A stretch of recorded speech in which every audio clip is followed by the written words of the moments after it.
Are you prepared for the Silk Road Wars?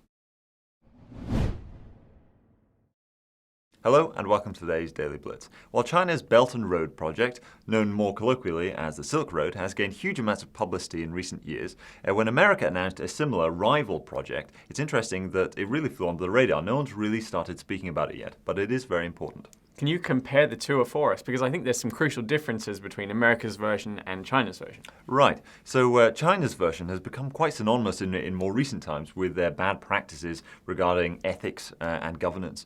So in terms of protecting the environment, the Belt and Road Initiative has become really quite a bad topic for developing countries which have accepted the scheme.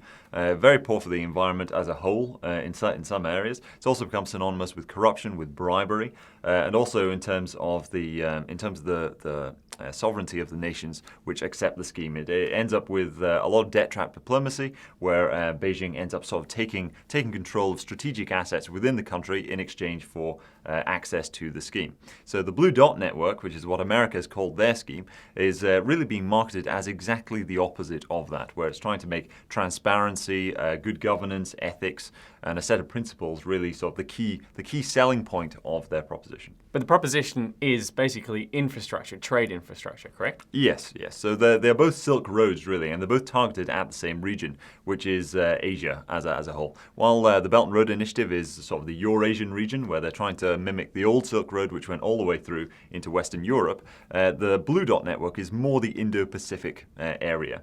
So we're looking at, it's a US collaboration between Japan, Australia, and the US, and they're looking for mostly the Indo-Pacific region, because that's what the US military has actually said is their key sort of threat area for them going forward is the Indo-Pacific and securing the Indo-Pacific as a whole. But the reason we're telling you about this is because of where the money is coming from for the Blue Dot Network. Right, yes. So while the BRI scheme is coming mostly from the Chinese government or Chinese subsidiaries, the Blue Dot Network most of the money is going to come from the private sector.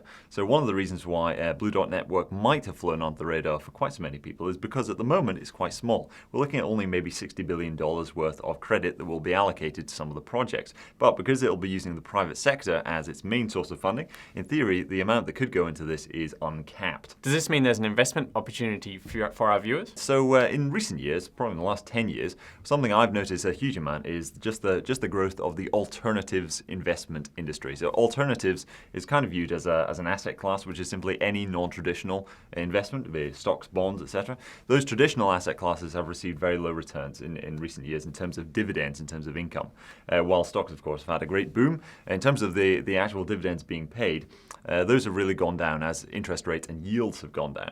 And as a result, investors have been chasing yield, they've been chasing extra returns, some of that income, with alternatives as a whole. And alternatives includes infrastructure.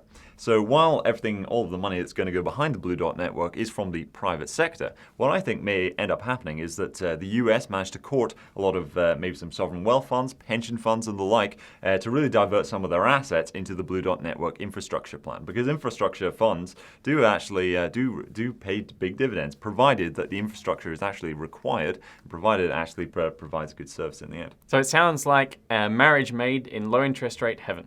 Quite right. And I think as time goes on, one way or another, mainstream investors are going to end up owning some part of either the Belt and Road Initiative with China or through the Blue Dot Network. It's going to end up being a real war of the Silk Roads. There you have it, folks. Thanks for watching today's Daily Blitz, and don't forget to tune in tomorrow.